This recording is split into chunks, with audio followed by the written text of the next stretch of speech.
Welcome to Tuesday Tips. This is Pam Dunwell, one of your nurse advocates from Your Nurse Advocates Consulting. Today we are kind of shifting gears, and we've got a topic today that we're going to talk about 3 easy DIY fixes you can do today to make your home safer for your aging loved ones. And, creating a safer home doesn't have to be complicated. And so in this episode of Tuesday Tips, we are going to share some simple, practical adjustments that you can tackle right now to help reduce falls, help create a more secure living space for you and your loved ones. We're going to talk about simple things like removing trip hazards, improving lighting, adding supported safety aids. And these quick fixes, they can make a big difference without breaking the bank. I'm also going to share a story, Tales from Home. So if any of my family's watching or seeing the replay, forgive me, but we are going to share a story about my mom and what happens when you might get the wrong piece of equipment that you think is the right piece of equipment. So you always want to be sure and do some research, check with someone like us, Your Nurse Advocates, or the clinic, or somebody that you know that has a little knowledge in choosing the right safety or the right equipment for your aging loved one. So let's go ahead. Whether you're caring for someone with mobility challenges, vision issues, or just want the peace of mind, these tips are designed to help you feel confident and to help you feel empowered. So don't forget to like the video, subscribe for more helpful tips, and share your own DIY safety ideas in the comments below. We'd love to hear them. What you maybe struggled through would make an easy fix for one of our listeners, one of our viewers, one of those one of our beloved community members, and help make it easier for them to be able to make a quick fix. So let's go ahead and jump in. So just again, want to welcome everybody back to Tuesday Tips. And the first thing we're going to look at is the first safety tip, and that is removing trip hazards. And so clutter is the number one thing that can cause falls with our aging adults, with a close second to being throw rugs. And so just sometimes aging adults, as well as other people, tend to have a lot of stuff in the home. They've collected a lot of things over the years. And so we always want to make sure that they have clear pathways to the bathroom, clear pathways to the kitchen, clear pathways to the bedroom. And so one of the things, a simple clutter thing, is people taking off shoes at the front door. And, a lot of our aging loved ones are living with their daughters or sons and their grandchildren. So there may be kids running around. Kids are notorious for just kicking off their shoes as they walk in the door, and the shoes, lie where they may, and they may cause a fall hazard. So something as easy as maybe like a plastic laundry basket, a plastic waste basket, a basket, something like that that's put by the door where people can put their shoes in. This way they're collected in one little space, and they're not laying out on the floor that can cause a tripping hazard. So that would be a real simple way to do that. You might also consider maybe removing or taping down those throw rugs. A lot of people, one of the things we recommended in home care, many, many years of home health care, we would do a safety assessment when we came in and we looked at the home.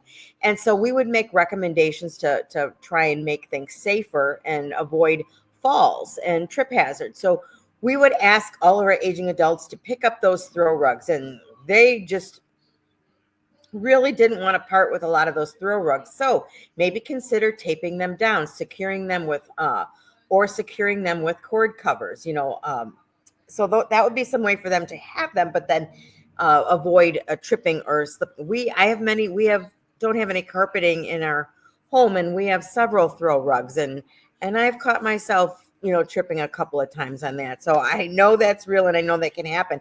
And unfortunately, especially as the older you get, you're one fall away from maybe breaking a hip or doing some other, damage to yourself. So again, encourage everybody to share a personal or relatable moment about tripping hazards if applicable. I always share this story too when we're talking about these things, is that I had a good friend of mine Her dad was living alone. Her mom had passed away, and he had a cat. And the cat's litter box was in the basement. And so he would have to go down the basement stairs to change out the litter box. And one day he was going down those basement stairs. He fell down the stairs. He broke his hip, and that gentleman never made it back home again. He ended up going to a nursing home, and that is where he lived out the remaining of his days. So, like I said, it only takes really one fall. So that would be one of the tips, just to remove the trip hazards. Tip number 2 is improve lighting. You can get night lights, are really, really inexpensive. We have kind of a long hallway from our garage. We have attached garage. So we have a long hallway when you walk in through the garage door, which is normally how we come in because we always pull the cars into the garage. So we have a long hall, and if a long hallway, and if it's dark or we're coming home after dark, the hallway is pretty dark. We do have a light switch that we can put on, but what's nice, as soon as we open the door, we've got plug-in night lights that go down the hallway so we can see exactly where we're going. We get in and open the door, it's a little lighted, and then we turn on the hall lights. So dim hallways, staircases, or corners can make it very hard to see potential hazards, especially for anyone with vision challenges. And as our aging adults get older, their vision isn't quite as good. So you always want to make sure, again, that we've got lighted pathways, again, from the bedroom to the bathroom, because if your aging loved one is having to get up in the middle of the night and go to the bathroom, you want them to be able to see where they're going. And they could get out of bed, trip over the slippers, and even just like our young toddler and grandkids, they like night lights too. So we use night lights for them all the time, and that gives them some peace of mind. So what you might consider, so for example, if someone says that, oh, I can't sleep, seeing a light on, I need it really dark. Well, then if you want to just invest a little bit more money, you can get the night lights that are motion sensors. So when someone gets up and moves, then the light comes on. So this way it's dark until you need the light. So that would be another alternative to that, other than night lights. Another thing would be is to replace old bulbs with the brighter LED bulbs, and maybe positioning lamps to maximize, the light distribution in the front room or wherever, the bedroom. But yeah, so using those brighter LED lights, and they're cooler, and that would be a way of bringing more light in the room. We talked about night lights in hallways. So one quick improvement might be in your own home is maybe placing that motion activated night light near the bathroom, and it automatically lights up when it walks by. And then again, depending on how close the bathroom is to the bed, you may need the night light sooner. You may need it on the wall when they get up, if they have to travel a little distance to the bathroom. So just kind of look the lay of the land and see what might work best for you. Okay, and I just want to say that just welcome to those that are catching us live. We've got a couple viewers here, so welcome. Appreciate you stopping by and giving us the thumbs up too as well. And so we're going to move into tip number 3. So adding simple support. So adding spots in the home where extra support can prevent falls. Sometimes our elderly loved ones are aging adults, sometimes those with like congestive heart failure, COPD, chronic obstructive lung disease, they may be using oxygen. They also may be getting short of breath from walking from one end of the house to the other. So sometimes preventing falls are that if we maybe put chairs strategically placed from one end of the house to the other, maybe if they just need a sit down break. One of the things that's huge for accidents and falls is someone that's using oxygen in the home. And oftentimes, you have your concentrator, the machine that provides the oxygen, and they like to put that in a centrally located position in the home so that no one has to move that. But now you've got this 50 feet of oxygen tubing that you're dragging along, maybe while walking with a walker. So that is a huge tripping hazard. That oxygen tubing can get wrapped around your feet. So a lot of times people just take a Velcro strap and they just wind up the coil up the tubing and put it in that Velcro and strap it right to handle the walker. They can let out more if they need it. But again, it kind of gathers that up away from their feet so they're not tripping on that oxygen tubing. So that's one of the other tripping hazards that we see. So one of the things is installing, grab bars. Some people, there's pros and cons about the adhesive grab bars in the bathroom. Those are less expensive. You don't have to put holes in the wall, especially if you're renting, but they're not the safest. I mean, we never know when that suction cup or that adhesive would give, if a loved one is going to fall and they grab that. So they're putting a lot more pressure, a lot more strength on that grab bar than they normally do. It could come off the wall. So I really don't encourage using those. And if at all possible, you want to install the grab bars, making sure that they get into the studs and things like that. So that's a lot safer. You can think a shower chair or bench. We have a client that I adore very much, and she was doing very well. She had just completed her physical therapy, was very confident in how she was getting around, and she decided she didn't need her shower chair in the shower that day, and she fell and she broke her ankle taking a shower. And so something simple like a shower chair, even if you have a sturdy lawn chair that can get wet, something that's not going to slip. You need to be careful but again, trying to look at what might work outside of buying maybe expensive equipment. But again, having a rubber mat, a non-slip mat on the tub or shower, that's huge, because even if you do put a chair in there, that chair is less likely going to slip. Some showers now have seats already built into their showers. That's what we have. But again, looking at things that you can add, like a chair or a shower bench, would be very helpful. Handheld shower chair, or I'm sorry, handheld shower head that they could use to give themselves a shower while sitting down.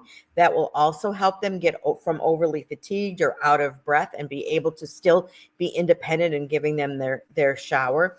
And when we're talking about the bathroom, I just want to share, this is that story I said early on in the beginning where I was going to ask for forgiveness from my family, but my mom's 86, and she had been complaining, unbeknownst to me. I'm the long distance daughter, so I live 4 hours from home, and my one sister's a nurse practitioner. My other sister is in accounting, and she was complaining to them that she's having a hard time getting off the toilet. And so my little sister, she's a real go-getter. I love her to death. She's also a nurse practitioner. But what they got her is they got her an over the toilet seat. So picture this. So you've got a chair with legs. It fits over the toilet and it has arms on it. So they thought that would be really good. It raised up the toilet, so to speak, because she had a seat that was higher up off the toilet, and she had arms to help her stand up. And they thought that was good. Well, my mom used it. And then, it was about a month or so later, we came, and my mom is very good at saying one thing to one child and saying something to the other child. So she felt bad saying something to my sisters that the chair wasn't working. But when I got there, she says, "I hate this chair." And because of the arms on the chair, she couldn't wipe. She couldn't wipe her bottom. And so what she was doing is she'd stand up, lift the chair off of the toilet, move the chair away from the toilet, sit back down on the toilet, and wipe. And so now I'm thinking to myself, oh my gosh, now I'm worrying about my mother falling because she's having to pick up, and she's got a little bathroom, pick up this chair off the toilet, swing it around, put it down, get herself down, and then get herself back up when she was having trouble to get up in the beginning. So it didn't take me very long to figure out that wasn't the best solution. So probably a much less expensive solution that we got is we just got her a raised toilet seat. It attaches, it's just like the toilet seat that's on there, but it's thicker and it raises her up. So all it is the raised toilet seat that is quite a few inches, taller. It worked beautifully. And the thing was is she could still wipe her bottom. And so the moral of the story is now we were stuck. We were stuck with a plastic chair with arms on it with a hole in it that didn't even come with a bucket. So we can't even use it as a commode or a portable toilet because there's nothing to catch anything. So now we have this piece of equipment that is completely useless for us. So, you want to be careful. And when you're looking at simple solutions, take the time to realize if they are practical solutions as well as more economical solutions. One of the other things I want to be careful of is when you're talking about walk-in tubs. And I'm going to include in the show notes, the description of the video, and also I'll drop it in the comments when we're done here. But I have a video back from our 2024 Senior Care Summit. We had an interior designer, Anna Krause, from a local remodeling company here called The Board Store. And she did a very nice video for us talking about all the different type of safety options that you can do when you're remodeling a bathroom. And so I did ask her because in my course of helping aging adults and their families, I've heard a lot of pros and cons about walk-in tubs.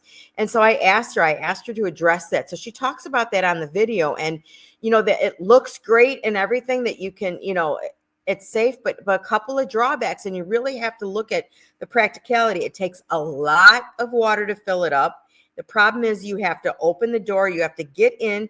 Their aging loved one is sitting in the bathtub naked, waiting for the water to fill up. They're cold. The same thing is when you have to wait till the water runs out before you can get out. So now you're not in the warm water again. So you have to have a towel close by. So there are benefits, but there are also cons to having a walk-in tub. So that's something you really have to consider and think it all the way through. They're very expensive. They may be appropriate for some, but depending on your lifestyle and what's important to you, they may not be the best solution for others.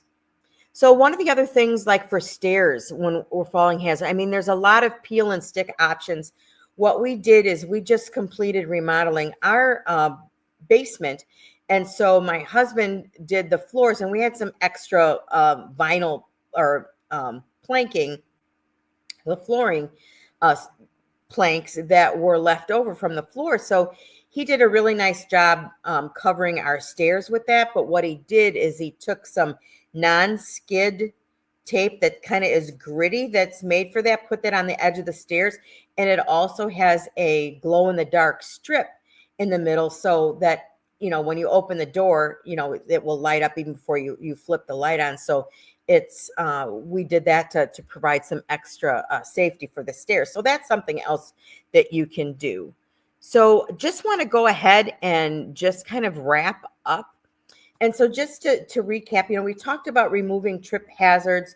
We talked about improving lighting, adding simple supports like grab bars or anti-slip mats. And, these quick steps, require minimal effort and is not super expensive, but it just pays off huge in the long run as far as safety goes. So, making these changes doesn't have to feel overwhelming.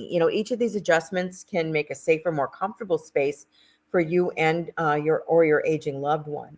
So if you found this helpful, please give this video a like. Don't forget to subscribe to our YouTube channel for more Tuesday tips. We do them live every Tuesday here on our Facebook page, and then we record them, and then we share them on our YouTube channel. So always, please, we're always interested. Leave us a comment if you've got some great ideas to share. We'd love you to do that. Also, if you have some ideas or you're struggling with caring for an aging loved one and you've got a question, or you'd like us to do a blog post, you'd like us to do a video on something that you'd like to would help you out in caring for an aging loved one, and chances are if it's something that you have a question about, others will as well. So we're always looking to make sure that we provide content that is very relevant to you and that is meaningful. So thank you so much for taking time to watch us today, and also for making your home safer for our aging loved ones. And remember, small adjustments can make a world of difference. So take care, and we'll see you back here next week. We'll see you soon.